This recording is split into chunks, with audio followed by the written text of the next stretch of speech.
Hey, you there! Thank you for watching, and welcome to Fortons Forever. Today I have a 6v6 custom match here on the most amazing Roxas map generator. So let's go ahead and introduce our teams and our players. We'll start with Team 1 on the northwestern side of the map. We'll end with Team 2 on the southeastern side of the map. Take a look at Team 1's frontline player, and then we'll go zigzagging around their lineup. We have in Emerald Green, it is Cybeltron playing as a UEF. He is a 1400. In Blood Angel Red to his northwest, we have Zio playing as a Seraphim. He is a 2000 rated player. To his west, we have in Lightish Red Pink, it is the Cybran Freddy Fresh. He is an 1100. In Orange to Color Orange, another Cybran for Team 1. It is Legend Lord 2. He is a 1600. To his west, we have in Light Octane, it is Carl. He is a Cybran for this match as a 1700. And rounding off Team 1, we have in Tropical Ocean Blue, it is Tabernacle playing as a Seraphim. He is a 1600. I will note that Zio is the highest rated player on his team and in the game overall. So for Team 1 side of the map, they have one UEF, then they have 3 Cybrans, 0 Aeon, and then 2 Seraphim. So again, missing out on the Aeon technology for Team 1. Moving on to Team 2's front line, and then zigzagging around their lineup, we have in Royal Blue, it is John Doe. We don't know his name. It's just a very generic name. He is an Aeon. He is a 1400. In the southeast direction, we have in Glow in the Dark Green, it is Celine Undalata playing as an Aeon. He is a 1900. The highest rated player on Team 2. To his west, his east, moving northward, we have Dorset playing as a Seraphim in Barbie Pink as a 1300. And in Amethyst Purple, following up from Dorset, is Veleron playing as a UEF. He is a 1600. And joining in on the Congo line, we have Team 2's Bali Clarion in Pac-Man Yellow as a 1600 as a Seraphim. And rounding off Team 2, heading northward along the eastern edge of the map, we have in Chevy Crimson, it is System Failure. He is a 1600. So for Team 2 side of the map, they have 1 UEF. They have 0 Cybrans this time. They also have 2 Aeon and then 3 Seraphim, which means not every faction is present on each team, but every faction is present in the game nonetheless. And for these 12 players on the map, let's take a look at their reclaim situation, currently sitting at 21,000 mass from reclaim, shy of 2,000 mass per player. But, there's a lot of mass to go around. And not only is there a lot of mass in reclaim, there is a lot of mass on the map in terms of mexes. It's just shotgun everywhere around the map. Pretty much the least dense amount of mexes for the most part is where the players started off in the northwest and southeastern corners. Everywhere else is just full of mexes. We have a heaping amount over here to the northeast, again mirrored in the southwest. And there's also a decent splattering of them to the northeast and southwest as well. So lots of mexes to be grabbed. We have a nice clumpage over here on the eastern side. We see Team 2 grabbing now. Same thing with Team 1. And that number go up on that mass income very, very quickly, I would imagine. So we should see lots of those T3, T4 units start to sprout sooner rather than later. In terms of calm distributions on the map, it looks like everybody on Team 1 and everybody on Team 2 has left their main base. So it looks like it's going to be 3 players on Team 1. It's going to be Tabernacle, Legend Lore, and Carl versus Team 2, Celine and Veleron, making it a 3v2 on that more western side of the map. Down the more middle section right here, it looks like it's going to be 2v1ing in favor for Team 1. It's Cybeltron and Freddy Fresh versus Team 2's John Doe, the unknown name, or at least he could have a name that could actually be his name, but that's just how it is. To the eastern side, we have in favor for Team 2, it's 1 player for Team 1 being Zio. And Team 2, we have the Bali Clarion, Dorset, and System Failure. So 3v1 in favor for Team 2 on the eastern side, 2v1 here, and then a 3v2 here. So definitely favoring Team 2 on this eastern side. We might see maybe one of these players from Team 1 dipped more to the east to try to maybe hold back a little bit, but it's going to be a lot of momentum shift for Team 2 if they can go all the way around and try to maybe lock off at least this section of the map for themselves. We do see gun upgrade starting here for Cybeltron. He's done with that. Freddy Fresh does pop off a couple of shots in the John Doe's commander, so first combi-com action does happen. Freddy Fresh getting that range upgrade online sooner rather than later. Team 1 units spamming in to try to prevent the expansionary efforts of Tabernacle to the west. And we do see Team 1's Legend Lord 2 also pushing in. He's actually moved to the middle, not westward, so it's ending up being a 2v2 here, being a 3v1 here. We do see that John Doe is in full retreat. Again, I would not be surprised if at least one player from Team 2 on the eastern front moves westward to deal with this. 3v1 is a lot of firepower, and if it continues, they might try to drive a wedge and essentially isolate, for the most part, those players on that eastern front and make it kind of a more pincer maneuver department from Team 1. We do see Zio has now gained a little bit of control over here to the east, getting a gun upgrade online sooner rather than later. Again, lots of territory to grab, not only in space in terms of lots of open areas, but just lots of mixes as well. Gun started for Team 2, Celine. Gun started for Carl. Stealth started for Freddy Fresh. Maybe going straight for Nano, but at least probably stealth at a bare minimum. Cybeltron continuing to push forward. Legend Lord does not have a gun upgrade online. I will note that. He's a little bit exposed, but he is sandwiched between two players on his team, so he might be fine. And again, emphasis on the word might. Speed started for Celine, finishing the gun combo here for the Aeons. Gun speed started for Celine in the middle, and gun is almost already half done for Zio towards that eastern side.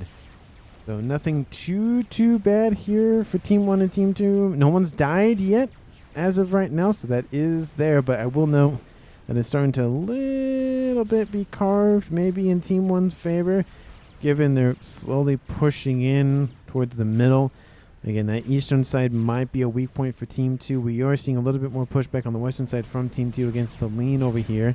Stealth started for Carl. He has gun done. Gun started here for Velerone. And we do see maybe more combi-com action happening here shortly. Again, like I said, we'll see how that ends up shaking out depending on who gets killed, when, where, and why. We do see gun speed started for John, actually already half done for John Doe, and then gun speed and range almost done for Dorset, east of that location. And Team 2's continuing to push. Celine might be pushing at Tabernacle. He doesn't have a gun online, which is gonna hurt him here shortly. Not looking great. There's the shots into the comm.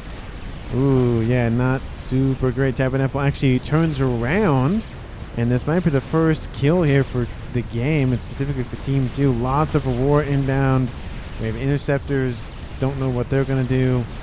And maybe they'll let Tabernacle get out of there. We do see a couple of forces inbound from Legend Lord just to assist a little bit.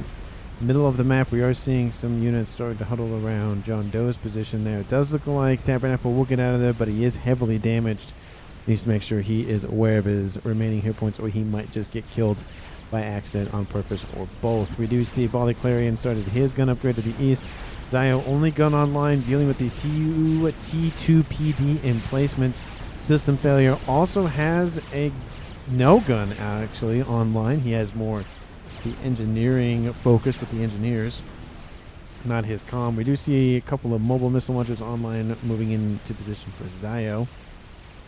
Random a couple of units inbound from Cybeltron for whatever reason, but a little bit of assistance there. There is Freddy Fresh towards the middle of the map, trying to push back Team 2's forces. Couple of blazes trying to force back that comm. The comm, Freddy Fresh has gun and stealth. No nano on board. Looks like the blazes focusing more on the units than the comm itself. And Cybeltron also has gun here. We do see Dorset's going to link up with the comm of John Doe, maybe assist him with the upgrade a little bit. There it is. Maybe also healing him up a little bit more. Make things a little bit more even in the middle of the map. Western side, all those facilities are gone, but Tabernacle gets out with his life, and he has some Ilshis down to be able to just really rip apart those 10-4 Aurora. And eastern side, it's very much a back and forth pretty much everywhere. Specifically, it looks like Team 2 is a little bit favoring this side. Team 1 Zio is holding his own. Again, it's 2v1, and he's pretty much still here. And a little bit favoring Team 1 down the middle. So We'll see how long the war of attrition can happen on the eastern side for Team 2. Again, there is the thing where they have to be careful. If they push maybe too far forward, they might get caught unawares. Team 1 comes in and says hi. But if Team 2 does end up being able to push in this way, they might be able to cut through here and maybe isolate a comm or two. Freddy Fresh is dropping hit points as well very quickly. Those blazes really ripping that comm's whole plating apart fast. And John Doe falling. He needs to make sure he's out of range. Freddy Fresh is below 1,000 hit points. Will he get some veterancy in time to save his comm? 600, 500, 400. Oh, he just needs one more kill. Will he get it? Oh, he doesn't get it in time. And that is a kill for Team 1. John Doe gets out of there. And he was looking not so great, but he is going to be the recipient of the First Blood Award for Team 2. We do see Cybotron is falling back as well. More forces inbound from Dorset. 2 assists. Again, not looking too great now for Team 1. Team 2 has put them on the set. And now Control K from Zio. That's interesting. He wasn't near anything. So, is there anything in chat about it? He's probably just annoyed about something, I guess. But we do see Cybotron now dropping hit points almost into the... Oh, and he's gone. Team 1 has lost 3 of their players. 2 of them in the middle, 1 of them in the east. And now it opens up Team 2 to push in entirely this way and this way. And now it is a 6v3 in favor for Team 2 at 13 minutes. Not looking good for Team 1. On the western side, we do see Carl is dropping into the yellow as well. Tapping Apple's almost pretty much where Carl currently is. Team 1 desperately needs a kill because at 8 p.m. is going to be hurting them long term if they can't resolve that sooner rather than later. We do see Team 2's player of Dorset is defeated by Legends or a couple of those Corsairs. So literally as I'm talking about it, they do get a kill on Team 2. And now John Doe is being shot at by some Corsairs, the remaining ones that killed off Dorset. And John Doe falls into the red. We do see Tabernacle trying to hold off this force. Those 2 comms from Team 2's Valerona and Celine are there. We do see John Doe's now at about 1,900. Forces on the ground for him are still pushing. He drops to now almost 1,700. We do see Legends War's comm over here on the western side trying to push in while the 2 comms are away. We have Carl over there to the north. He's retreating. John Doe's falling below 800 hit points. And there he goes. A nice little double kill. Delayed double kill, but double kill for Team 1's. Legend Lord drops this game now to a 4v3. Still in favor for Team 2, but it's not as bad as a 6v3. And Tabernacle is not looking great, though. He's in the red. He's at 2-star vet, which is going to help him get out of there. Most likely. We do see Valerona is going to be shoot away, but not looking good. Now we have some Corsairs softening up the comm of Celine, and now it's there's comm v comm, and Celine's already losing even more hit points. More Corsairs are inbound. And that's going to maybe drop this game to a 3v3 here shortly. And there it is. Legend Lord does take some AoE damage from the comm's destruction, but that is a kill. And now it is a 3v3, 14 minutes, almost 15 minutes on the clock. And Legend Lord is responsible for 3 kills for Team 1. And it went from 6v3 at 13 minutes to 3v3 at almost 15 minutes. Within 2 minutes, it's now an even game. And again, 8 p.m. is going to be a huge problem for both teams. Specifically, now we have Corsairs going after Bali Clarion's position for Carl, essentially mimicking what Legends of Door has done sooner, or about a minute or so ago. Bali Clarion just sitting there trying to get some Team 1 AA online. It might be too late. He's already below 1,000 hit points, and there he goes. Team 1, for the first time in the game, is in the lead, 3v2. For comms left alive. Corsairs need some more assistance on the ground. T2 mexes are being targeted. There's a lot of dense bases here for Team 1, which is very dense because it's just all going to coagulate into one pretty much. So the sooner Team 2 can kill off some eco, the better, because now it is a 3v2 game now in favor for Team 1 for comms left alive, and it is not super great. Now Team 2 only has 2 more chances, and that is it. Well, actually 1 more chance after the death of whatever the other 2 players is to survive. Because that second chance will be their death, essentially. We do see Stealth started for Legend Lord. Most likely going to go for the Nano upgrade just to get those hit points back even sooner. But it's going to be one of those things where it might come down to just a few quick moments. I mean, we see it within 3 minutes. The game's flipped on its head considerably. Team 1 does end up dealing with the remaining forces from Team 2. Team 2 is going to probably claim this now northeastern section. And now we have Corsairs going after Velarone's comm. He's dropping below 2,500. We do see a couple of shield units and a shield generator nearby. ASFs are like, We've had 1, 2, 3 confirmed kills with Corsairs, and then Corsair assistance with Legend Lord's comm going for a 4th. So they're like, nope, we are done with it. We already saw how this game plays out with that. Nope, none of that. Make flag, says John Doe. That's definitely a good idea because Team 1's going to just keep doing it. Velarone is hurting considerably. More Corsairs, speaking of which, are inbound. ASFs are just going to sit there for a second until they get the call to move. They don't pierce the shielding, at least those couple of them, so they're fine. We do see forces from Velarone trying to push out, just distract Team 1's ground forces and just the comms that are nearby. And we do see that now Carl is nestled up on that little mountainside there. Not probably the best place to sit, to be honest. We do see more forces inbound from Velarone now up here. I don't know if they were transported up or not. They could have been, but they easily could have just walked over, to be honest. We do have some T3 mexes being upgraded to this one T2 PD here. There's a second one that was almost half done. And another Tham was killed off. There is no Zui in this mix, which I think is a little bit of an unfortunate oversight, but you know, it'd be a lot easier to kill off those structures. We do have Legend Lord falling back to his production facilities here. We have Tabernacle kind of thinking about pushing in or not. Lots of T1 Sky Slammers actually slamming some Strikers because, again, they can target ground units, not effectively, but they can target ground units. To the east, we have Team 1 trying to keep Team 2 back as much as possible. We see a lot of stuff dead. Team 2 tried to establish a base here and then got denied. Looks like this base is going to, or this section of the map is just going to be more no man's land, especially with all the mass. It's a little unfortunate. Corsairs moving in. Are they going to kill off the nope, they're not going to kill off the radar. That's a little unfortunate. Missed opportunity there. ASF and some interceptors are inbound. Oh, they're going to go over the mountain for a second. And let's see, that Corsair does get killed off by the interceptors, so nice grab there. Another Corsair is knocked out. Another Corsair is knocked out. Looks like the remaining of them got home. Are they going to fire a payload? Nope, but they will crash land right on top of an engineer. He's like, hey, watch me park that thing. And now it is definitely quiet very much everywhere else. There's, little skirmishes happening dotted around. There's a little bit of a run by here for Team 1's Carl. Similar thing happening in the middle for Team 2. So again, there's a lot of crazy nonsense happening.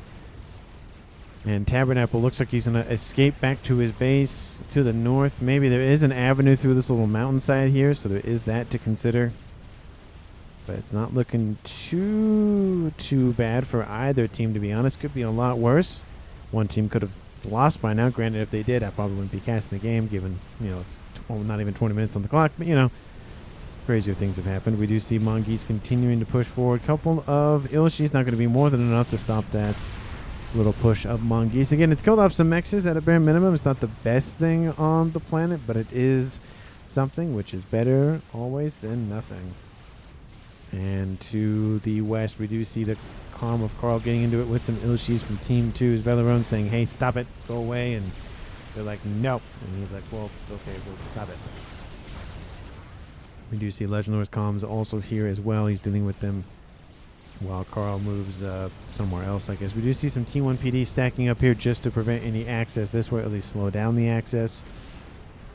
It looks like the game is incredibly slowed down at this point. And again, when you go from 6v6 at 11-ish minutes to 3v2 at 20 minutes, within 7 minutes, 7-8 minutes, 7 players are dead.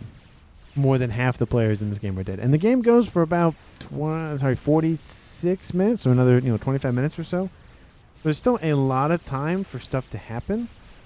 We will just see who ends up getting on top here sooner rather than later.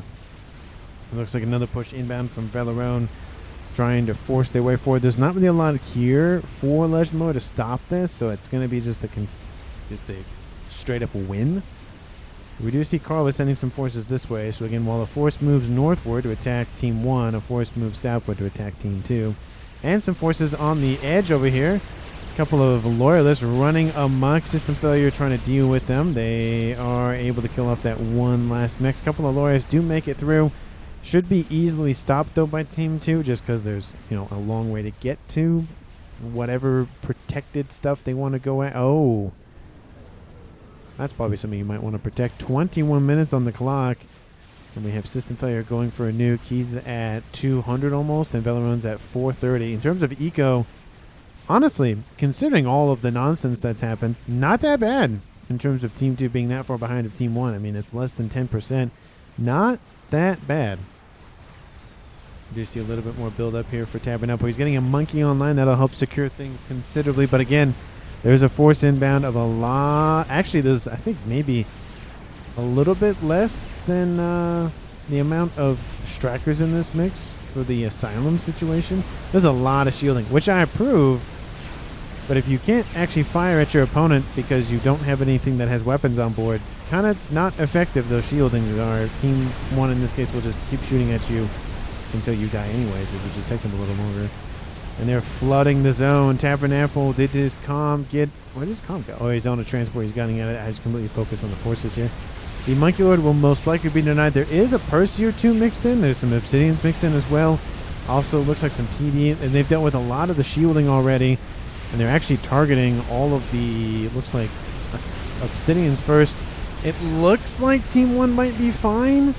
Everything's going to be just kind of broken and not completely destroyed. It's up on fire, that sort of thing. But I don't think anything will be incredibly denied. The Monkey Lord will be fine. Looks like pretty much all the engineers are dead, so that's one thing that they'll have to fix. T2 Max will be denied, upgrading the T3. A shield generator starting immediately just to protect whatever's remaining here. And that is now a lot of reclaim for Tabernacle to just have literally in his house, on his floor, in the kitchen, in the oven, cooking something. And in terms of total mass on the map, currently at 75,000. So a lot of mass to be had, and 15,000 of it is just right there.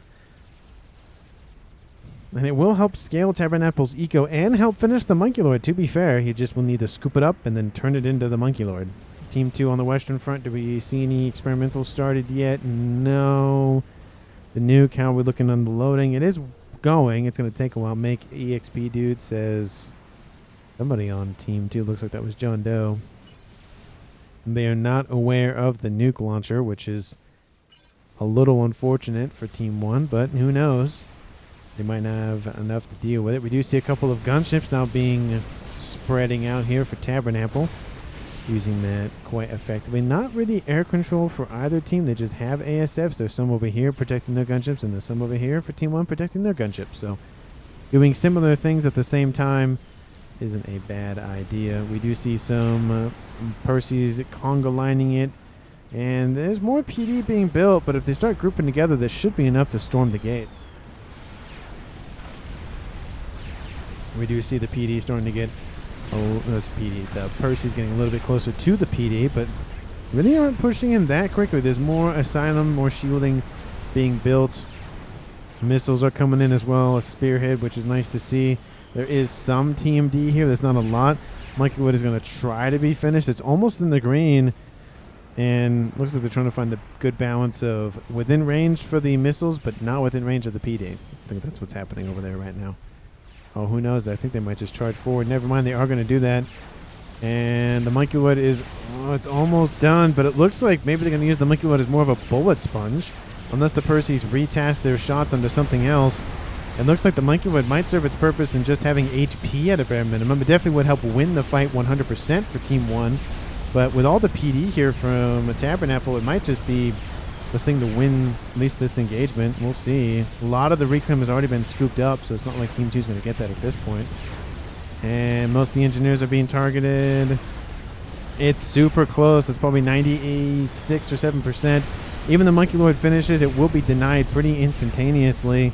And it's lost a lot of its HP already. I think Tabernacle is going to lose this base. But again, he's done a very good job of trying to keep it alive as much as he possibly can. But he's being out-ecoed. It's 300 to 420, at least in terms of a 1v1 engagement sort of thing.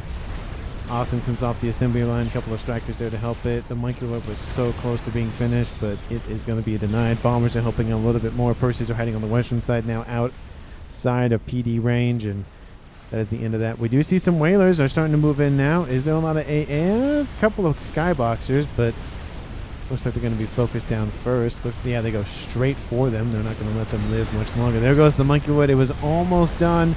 Just probably needed maybe 30 seconds to maybe a minute. Interceptors are inbound. ASFs are inbound. Team 1, Tabernacle's ASFs are there. And looks like they might focus down one or two of those gunships. And here comes the ASFs from Team 1. It is a fight for the skies for now. There are a lot of cannon fodder units from Team 2 here to distract some missiles from those Gemini. And it is Gemini versus the Seraphim. I don't know how to pronounce their names, but it looks like Team 2 might have the advantage in the air. The turn. Oh, no. That's honestly, the turns were really favoring Team 1 there.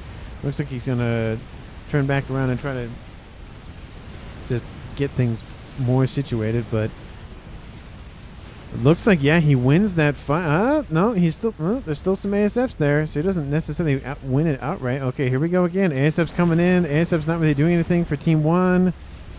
And Tabernacle's not paying attention. Oh, let's see. And that is the end of that fight, but it was close all the way around, but not enough. Monkey lord down for Carl for Team 1. We do see gunships going after this to the east. There's a decent amount of bolters in the air. We have Bricks versus Ilshis, so favoring Team 1's Carl in that regard. No way that's, unless there's a lot of Ilshis, it's just one of those bricks are just going to win that fight. But the nuke, though, the nuke is the thing, and the nuke is now over half loaded. So there is that. We do see Team 1's player of Legendlord now at laser, nano, and gun. So just one step away from cloaking laser commander. Featherbone is still here on the front line to the west. And then we have Team 2's system failure there. We have both Carl and Tabernacle back in the homogenization of that base for Team 1. And it's happening for Team 2 as well. When you have 6 players pretty much packed together, it just becomes a matter of, it doesn't really matter which base is, yours or his in terms of the, did you build this? Is it on my side? It's just every side, it's every other player's side. So it's just kind of like, it's one continuous city, one continuous base. We do see more ASFs inbound. They're going after those whalers again. Dampen Apple responds once again. A lot of skirmishing with these ASFs between both teams, but it just is going to come down to, can Team 2 really utilize that nuke? It's almost loaded. This could be a nice target, just opening up the middle.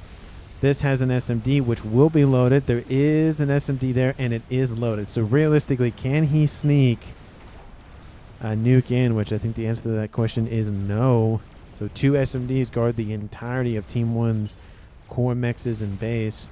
There are some places that the nuke could definitely land. Probably the Carl in the middle would probably be the best target.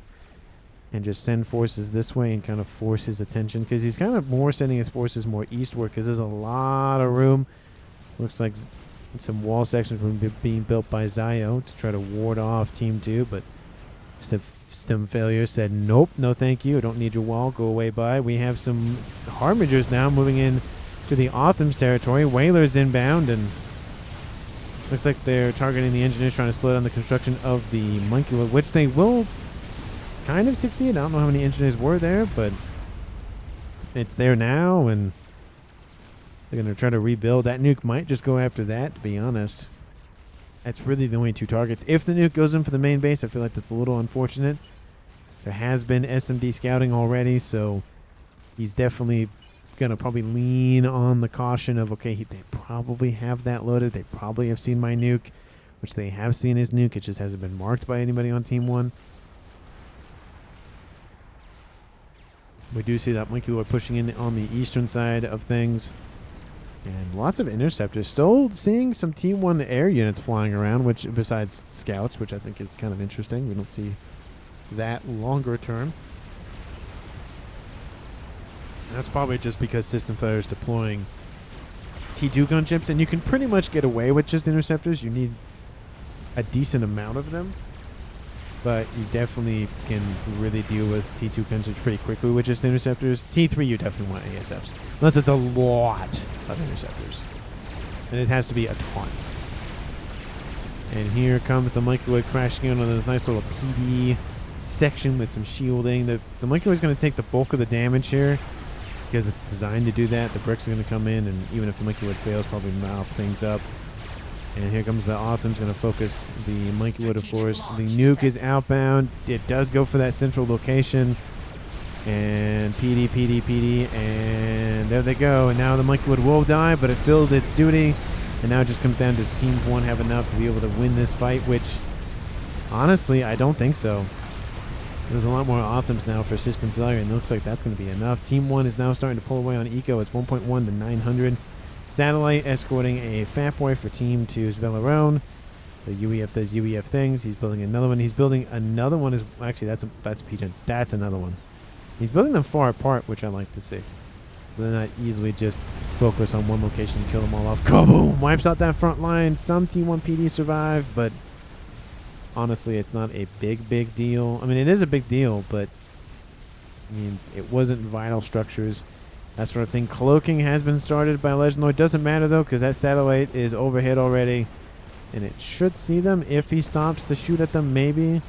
Looks like that Fat Boy's going to close in anyways. They will lose sight of where he is once he comes out of visual range. Yep, there he goes, because they don't have an Omni within range. It's down there. It's not within range. We have another section of Whalers still whacking away at Team 2's land forces. Team 2 really not trying to give up this western front, though. How's the laser coming here for system... Cloaking. He's already half done with it. If he pushes into where the Fat Boy currently is located, he will get spotted by Team 2 because of that Omni sensor. So he has to stay a little bit further back. I think I see Corsairs, but no, that is Air Scouts. Satellite focusing on the artillery from Team 1. Looks like no shielding was built. Actually, shielding maybe was built, but either it wasn't powered or they just barely started it. You could kill 80% purple's mexes with the gunships, says Freddy. Shield's going to go... Pigeon's going to go down. There goes one. And there goes the other one. And Shield's going to try to be rapidly spammed up. Might be enough. And everything's actually transferred over to Carl from Tabernacle. Looks like he's going to throw in the towel or just do something or whatever. Gun, cloaking, and laser is done for Velarone. Taber gave up, says John, because he was building the artillery and he got denied. Artillery started for Team 1. Legendlord already under shielding. And now everything's transferred over to Legendlord. So now it's just splitting the base in half. And it's pretty much going to be a 2v2. Looks like he's going to venture northward and get out of range of the engineers so those don't get killed out by his explosion.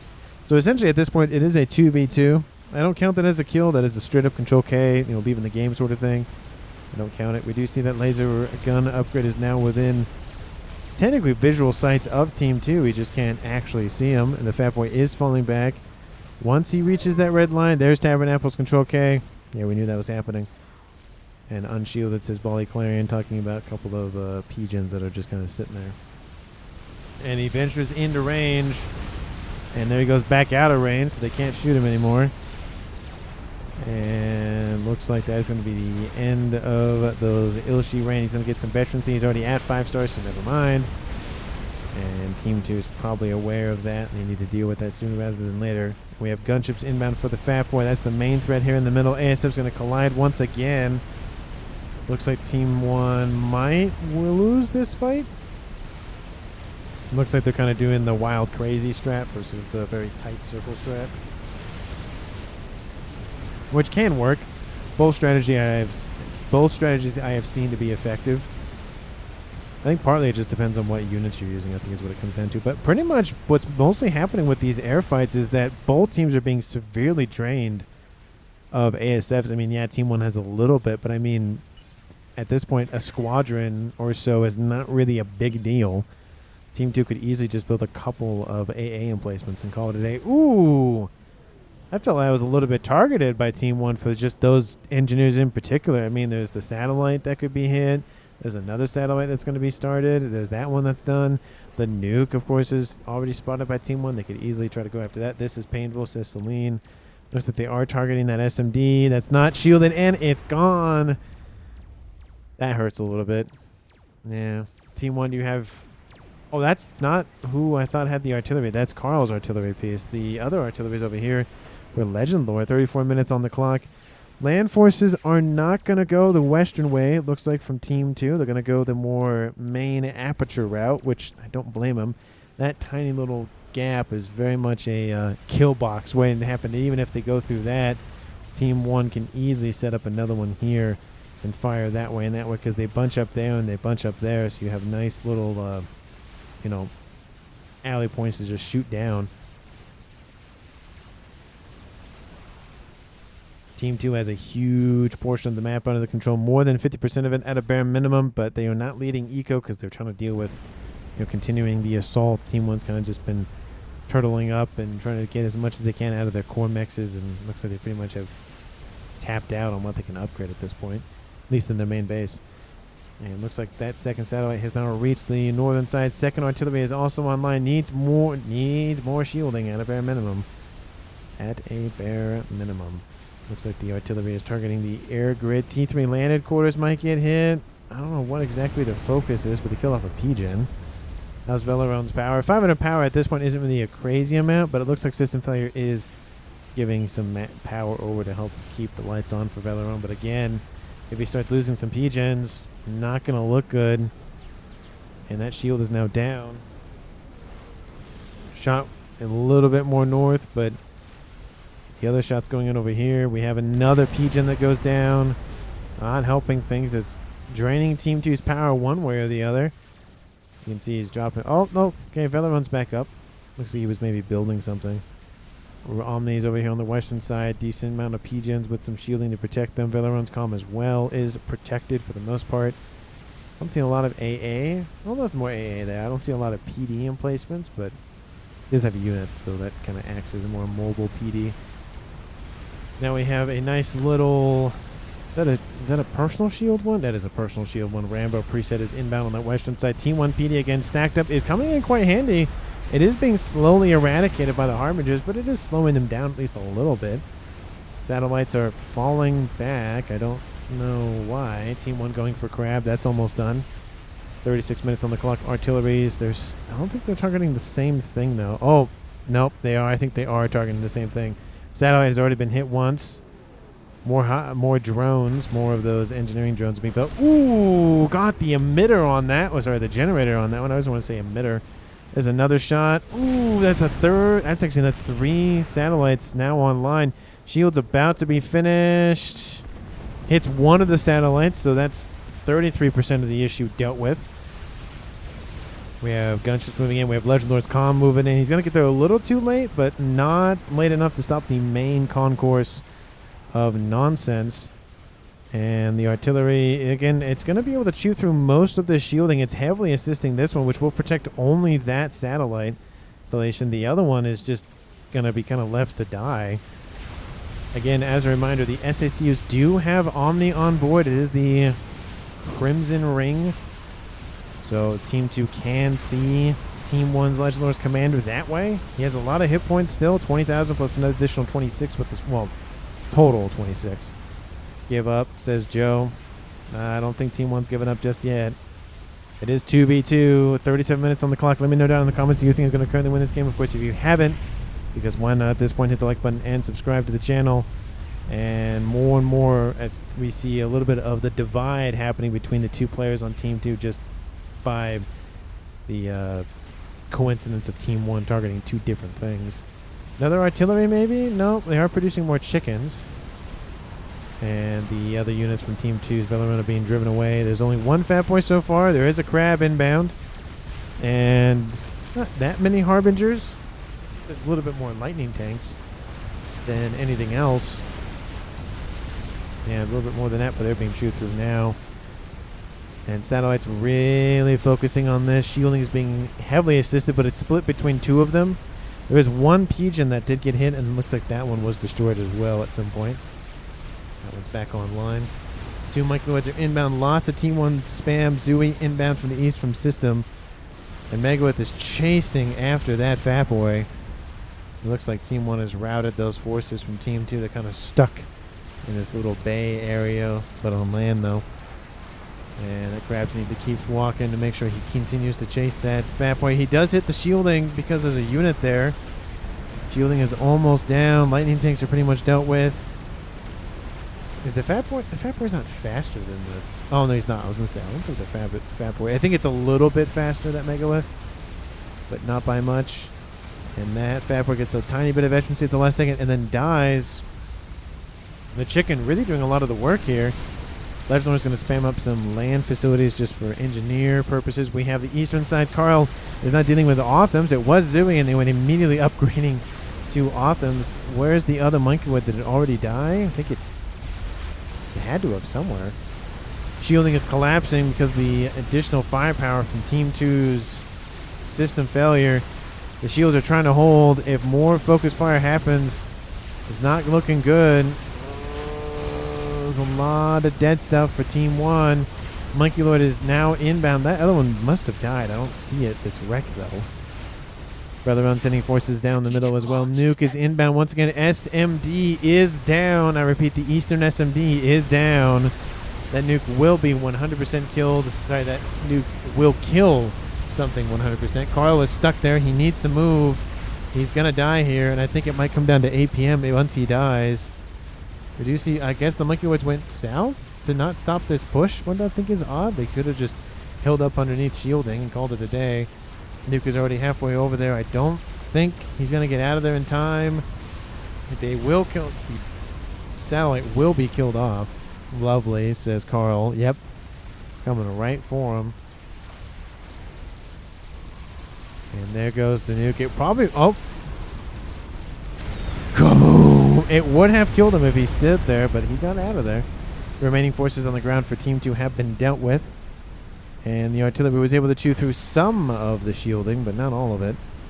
Satellite still alive, but, you know, it's better to be alive and than barely. It's better to be barely alive than dead.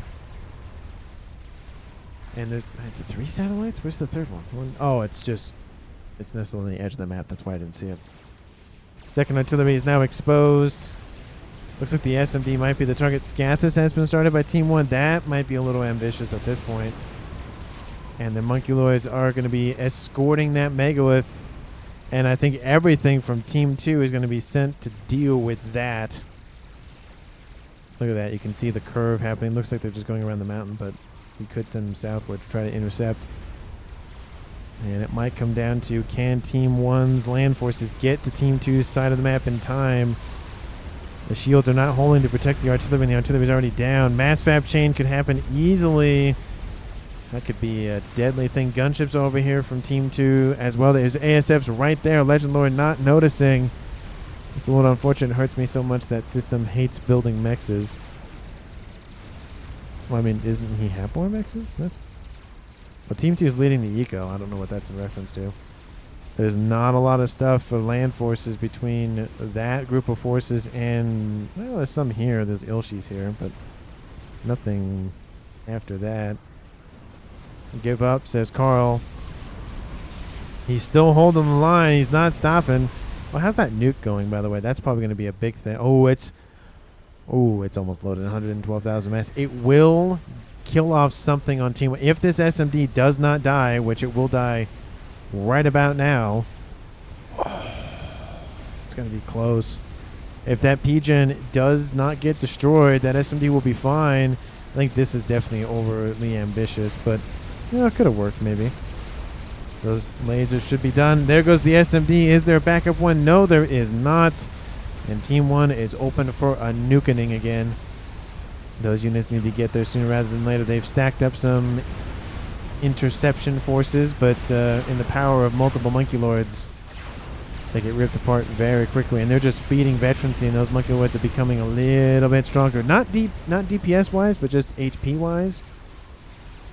And Lowly's probably talking about this. Strat Bomber's over here to the west, shaking out the chicken. The chicken will be killed off before it gets anywhere near Team 2 side of the map, but the Ilshis are going to help a little bit.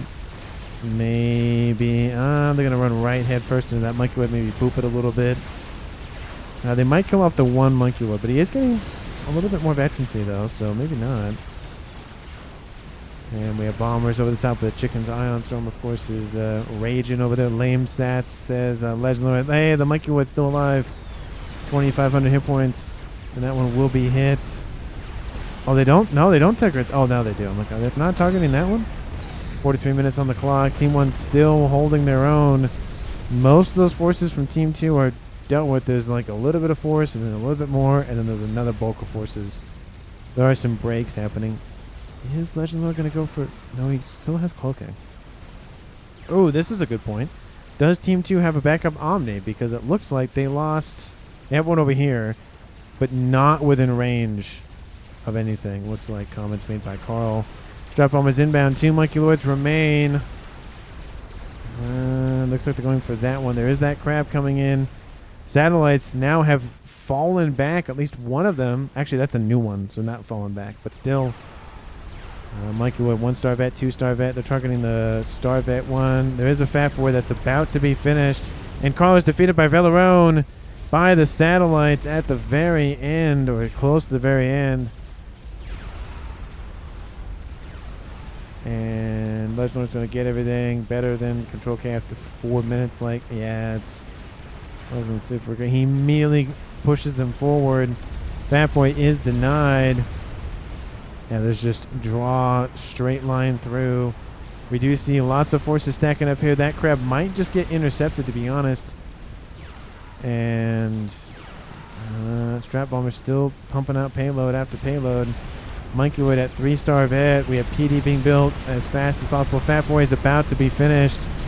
That actually might be enough to stop at least some of this. Maybe at least one monkey at a bare minimum. The Strats are really pulling their work, though. They're pulling their weight. The artillery was almost done, so there's that. PD is about to kill off that. Oh, 5-star. Nope. That Monkey Lord is dead. 4-star vet for that Monkey Lord. And PD's going to get blown up. All the other things are going to get blown up. But Chicken does get built by system failure, and I think at that point, that is the end of the game. Because all it's going to come down to is just lasering everything else. And is he just going to kill off ASFs? Because why not? I was fighting 3/3 of the enemy game of the enemy team all game. I mean, yeah, when you lose 3 players on your team very quickly, it kind of tends to happen like that. But 45 minutes on the clock, the action has died considerably. And that's pretty much about it. And again, Nuke's going to wipe everything else off the map. Nuke hasn't even fired yet, which is odd. It's half loaded for another one. That is actually somewhat of a surprise. They didn't use that to blow up the land army, but, you know, the backup just in case. Team 1's Legend Lord recalls or Control Ks and ends the game. Team 2 wins it, and that was a nice game. Again, huge amount of action. Team 2 killed off 2 players, one of them on Team 1 Control K'd, and then it was the 3v6. And then Team 1 came back with a vengeance and killed off 4 players. And then those 2 remaining players for Team 2 ended up winning the game. And I think it really just came down to APM at that point. There's just a lot more action happening here. I do think going for Scathus was definitely ambitious. A little bit more so. There was a very much focus on land.